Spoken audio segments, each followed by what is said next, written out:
Ako YouTube channel, ito ang pinakamaingay ng YouTuber sa balat ng YouTube. Ako si Kabibig, maglabak-labak na dyan with evidence. Nako. Ay, nako. Attorney Claire Castro, ito na naman tayo. Bumagsak ang trust rating ni PBBM dahil sa fake news. Yun ang rason ni Attorney Claire Castro. Hindi niya naintindihan ang statistics. Hindi niya naintindihan ang ratings. Parang sinisisi niya yung mga taong sumagot sa survey. Dahil daw na-influensyahan daw yung mga taong iyon dahil sa fake news. Ano akala mo sa mga taong iyon, bobo? Ano akala mo sa mga taong yung tanga? Na hindi marunong tsumek kung ano ang fake news at hindi na naramdaman na sobrang bigat ng gobyerno ngayon.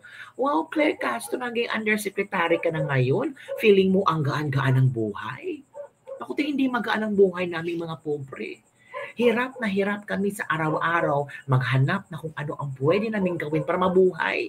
Kaya nga kung ano ang resulta ng ratings na iyan na bumagsak talaga si Pangulong Bongbong Marcos, dahil sa kung ano ang naranasan, naramdaman, emosyon ng tao, huwag mong i-correct dahil sa fake news, bumaba ang rating ni BBM. Grabe.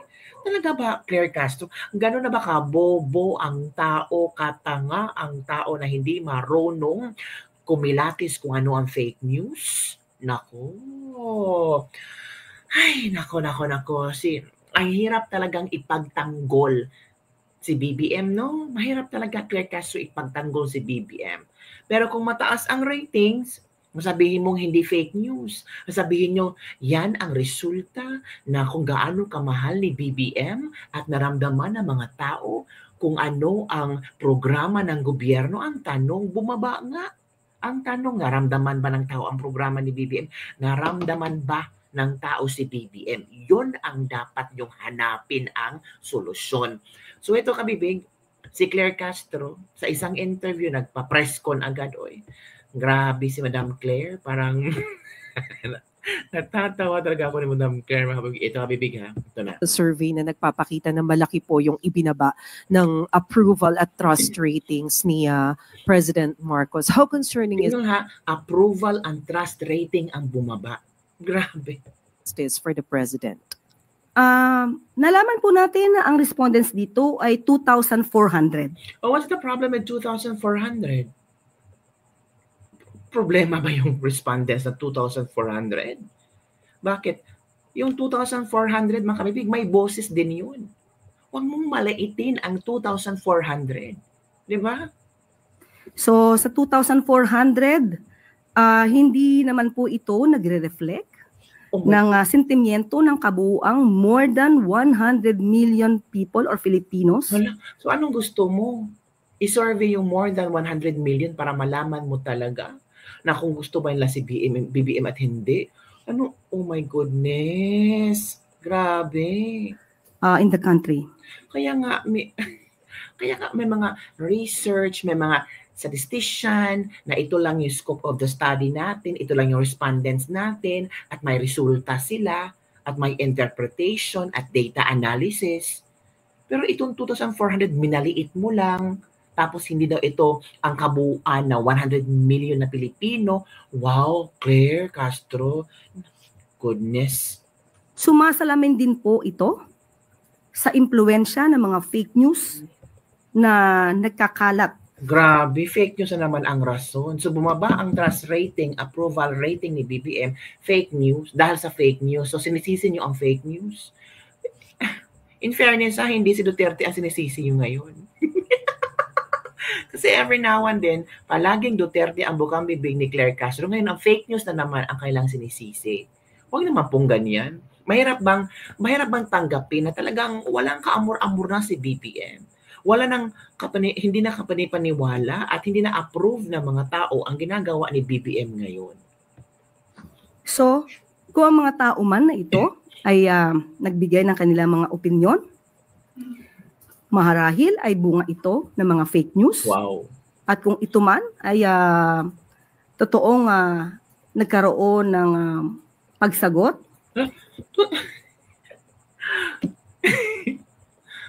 So you question the survey?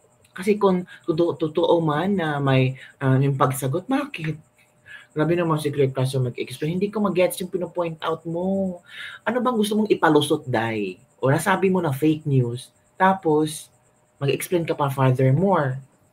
Hindi na naman po pabayaan ng gobyerno dahil dapat natin malaman ang mga respondents, saan ang mga respondents ba ito ay nakakatanggap ng totoong news. Pero kawawa naman to. Ay. O naiimpluwensyahan ng Fake news. Fake news na naman. So ang mga respondents ba na ito ay hindi nakakarating ang tulong ng gobyerno? Bakit hindi nakakarating? Every now and then may ayuda nga. May AKAP, may AX, may TUPAD. Anong klaseng pang programa ibibigay ng gobyerno? Ano pang klaseng programa na hindi nakakarating sa ating sa sambayan ng Pilipino? Ito lang talaga ang programa ninyo AX, AKAP, TUPAD. Ito lang yung mga programa na pang-ayuda. Don't tell me itong mga 2,400 hindi nakatanggap ng ayuda. Ano tayo magmangang-maangan pa So dapat din po nating malaman ito. Kung gusto niyo malaman, edi mag-survey din kayo. Mag-survey niyo kung hanapin mo yung 2,400 na tao, taga saan sila, tanungin niyo para galing talaga sa kanila yung mga sagot na gusto niyo malaman. The interview of Pulse Asia President Ronald Holmes, sabi niya, isa daw marahil sa dahilan ng pagtaas din ng disapproval rating ni PBBM ay yung pagtugon sa pangunahing problema, like yung matataas na presyo ng bilihin, kakulangan sa kita o yung sahod, at yung paglaban daw po sa katiwalian. Correct. Kaya nga, ang tanong po natin dito, 2,400, nakakarating po kaya ang serbisyo? Hindi na-gets ni Franz Castro. Nagsabi na nga yung president ng Pulse Asia na ito marahil ang mga problema ng tao. It means hindi nakakarating or hindi nila naramdaman yung progresibo, yung bagong Pilipinas. Diba? Ng gobyerno. So kung saan man nanggagaling po itong opinion ni Holmes, Mr. Holmes, okay? Yan ay kanyang opinion. Siguro mas maganda rin po na malaman niya kung ano ba opinion niya kasi gumawa sila ng survey at nakita nila kung ano ang mga rason. 'Di ba? Talaga yung katotohanan. Baka po kasi nasasapawan ng good news ng mga fake news. Sige nga, ano nga mga good news sa gobyerno natin?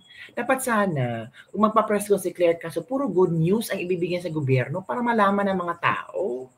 Kasi napapansin ng mga tao, puro atake sa mga Duterte. Yun ang brand ni Claire Castro, atakihin ang mga Duterte, puro Duterte. Dapat sana kung naging ikaw na speaker, mas maganda kung puro good news ang ibabalandara mo sa tao, 'di ba? Di pag-usapan ng mga tao ang good news ni BBM, kung hindi puro na lang Duterte, 'di ba? Nakaka-kalerky naman. Bumagsak ang ratings dahil sa fake news. Ito ang reaction ng mga netizen. Claire Castro, isa ka sa dahilan kung bakit bumagsak ang rating ni BBM. Hala, wala nang laman ang kanyang bibig kundi fake news. Yun ang reaction ng mga tao Anti-Claire, hindi po dahilan ang fake news sa pagbagsak ng ratings ng administrasyon na to, kundi sa mga maling nagawa, walang ginawa at masyadong maraming ginagawang kabalastugan.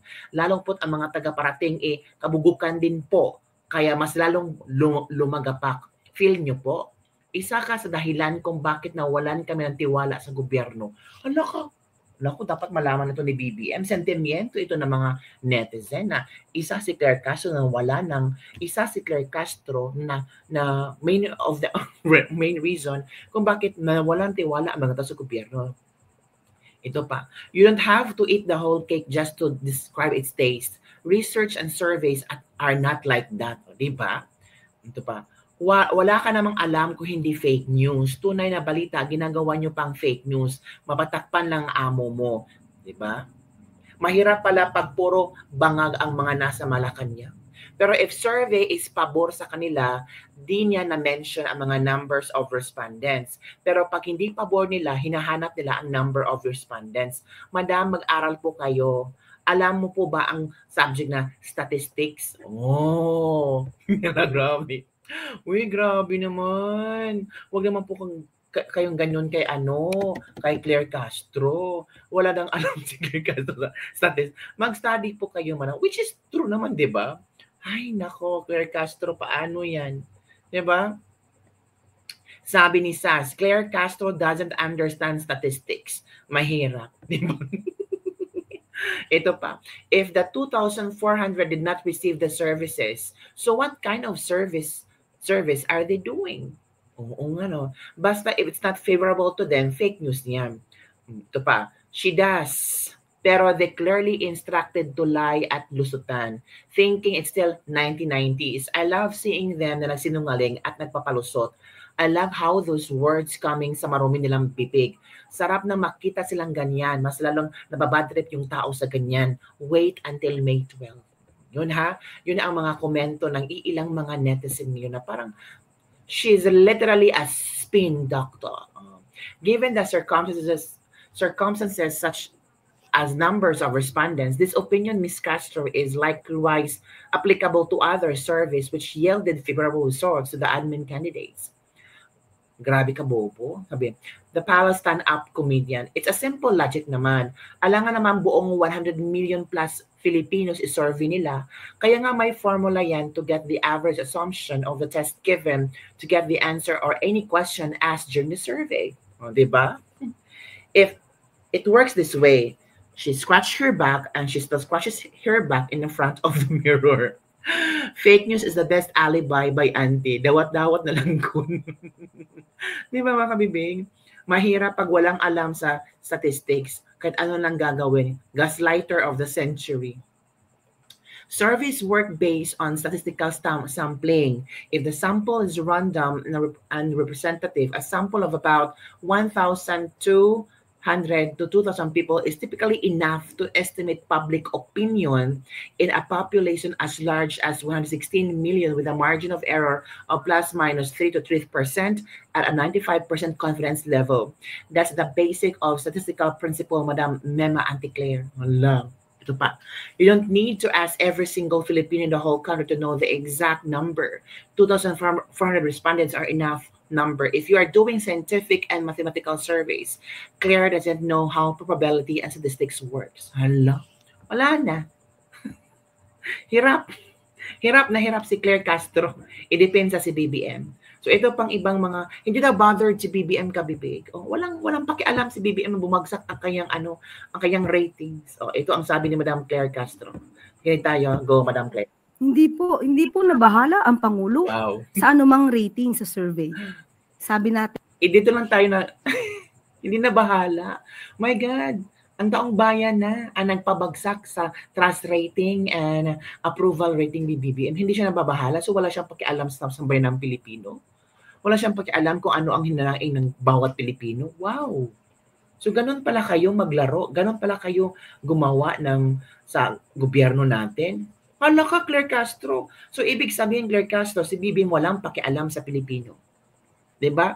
Kasi hindi na mabahala. Kanina, ang Pangulo, kahit ano man ang rating, mataas, mababa, magpapatuloy siya sa kanyang trabaho. Hindi po siya mapapahinto ng anumang survey. Basta ang gagawin lamang po ng Pangulo ay gumawa ng naaayon sa batas at magtrabaho ng tama. Hindi po. Yun. So, hindi siya nababahala. Masaya si BBM daw, trabaho ng trabaho lang. Magpapatuloy. Anong trabaho po? Hindi po namin ramdam yung tama na trabaho na sinasabi nyo. Walang major achievements ang admin na ito, pero napakalaki ng utang. Sa makatuwid, makapal at walang hiya ang Pangulo dahil hindi siya sensitibo sa pulso ng bayan. Ano kaya ang dahilan na nawawalan na siya ng hiya? Pakisabi sa amo mo, pareho kayong tanga. Ay, nako. Yes, Auntie Claire, di po hihinto, pero insulto sa part niya na nagtatrabaho ng walang pake at walang tiwala ang mga tao na sana na pinagtatrabahuan niya. Yun kabibig. So ano ang inyong reaction dito? Wala nang pakialam si Bongbong Marcos Bomba ang kanyang trust rating and approval ratings. Wow! So it means wala siyang pakialam sa tao. Trabaho lang siyang trabaho. Anong tinatrabaho mo? Di ba dapat aware ka sa kung ano ang sentimiento ng tao at doon kukuha kung ano ang programang pwede ialay mo sa mga tao, pwedeng ibigay mo sa mga tao. Anong problema ng mga tao? Based sa surveys, ito yung problema ng mga tao. Anong solusyon? Doon ka, 'di ba? Hindi yung wala akong pakialam sa survey, wala akong pakialam sa trabaho nila, basta ako magtatrabaho lang ako dito. Ano 'yan? 'Di ba? Ako comment down below ka, bibig. Bye everyone, see you next time.